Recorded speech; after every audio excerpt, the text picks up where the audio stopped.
सुबह की सुनहरी रोशनी में नहाया हुआ गांव का आंगन जागता है। जैसे एक बूढ़ी माँ राहुल की देखभाल करती है, उसका प्यार हर कोमल स्पर्श में चमकता है। राहुल की मासूम आंखें उत्सुकता से चमक उठती हैं। दादी, कृपया मुझे एक कहानी सुनाओ। बूढ़ी माँ मुस्कुराती है। उसकी आंखें कोनों पर सिकुड़ जाती हैं क्योंकि वह सहमत होती है। ठीक है मेरी प्रिय, अपनी कोमल और दिलासा देने वाली आवाज में वह शुरू करती है। मुझे तुम्हें जादुई पेड़ और बात करने वाले जानवरों के बारे में बताने दो। अपने कमरे की धुंधली रोशनी में बूढ़ी माँ बैठी है। उसके बूढ़े हाथ अभ्यास की आसानी से हिल रहे हैं क्योंकि वह सिलाई करती है। उसकी कमजोर आंखें, जो जीवन भर की कहानियों से भरी हैं, जटिल टांकों पर ध्यान केंद्रित करने के लिए संघर्ष करती हैं। वह अपनी फटी चप्पलों पर नजर डालती है। हर खरोंच और आंसू बीते सालों की गवाही देता है। उसके ऊपर गहरी उदासी की लहर छा जाती है। अकेलेपन का बोझ उसके चेहरे पर गहराई से अंकित होता है। यादें उमड़ पड़ती हैं। हर एक उसके बेटे और बहू के दूर के जीवन की एक कड़वी याद दिलाती है। सालाना बस 2 या 3 बार की संक्षिप्त मुलाकातें उस परिवार की मार्मिक याद दिलाती हैं, जिसे वह शायद ही कभी देखती है। राहुल अपनी गुल्लक खाली करता है। सूरज की रोशनी में सिक्कों का एक मुट्ठी चमकता है। दृढ़ कदमों के साथ राहुल भीड़ भाड़ वाले गांव के बाजार की ओर बढ़ता है।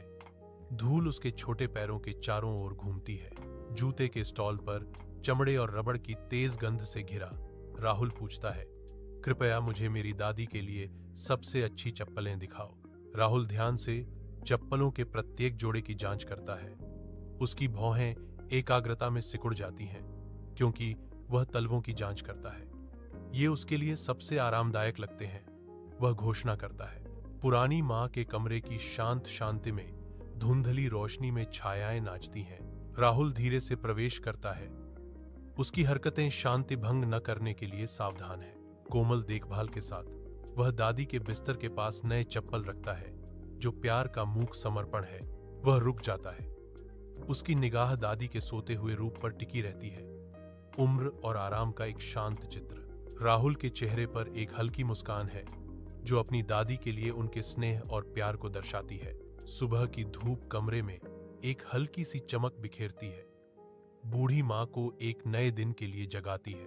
उसकी आंखें फड़फड़ाती हैं, बिस्तर के पास नए चप्पलों का अप्रत्याशित उपहार देखकर। भावनाओं की एक लहर उस पर छा जाती है। आंसू चुपचाप जमा हो जाते हैं क्योंकि वह दयालुता के साधारण कार्य पर विचार करती है। उसकी आवाज कोमल लेकिन गहरी आशा से भरी हुई एक शाश्वत इच्छा फुसफुसाती है। बेटा, तुम बड़े होकर जो भी बनो, बस एक मानवीय दिल रखना। चप्पलें प्रेम के प्रतीक के रूप में खड़ी हैं, जो गर्म सुबह की रोशनी में नहाई हुई हैं, जो करुणा की स्थायी शक्ति का प्रमाण है। शांत गांव के आंगन में शाम का सूरज दृश्य को गर्म रंगों में लपेटता है, जबकि एक बूढ़ी माँ और राहुल चाय और बिस्कुट साझा करते हैं। हवा शांत है, पृथ्वी की गंध लिए हुए। राहुल उसे प्यार से देखता है। दादी, मैं आप जैसा बनना चाहता हूं। एक कोमल मुस्कान उसकी झुर्रियों वाले चेहरे को नरम कर देती है क्योंकि वह राहुल को गले लगाती है।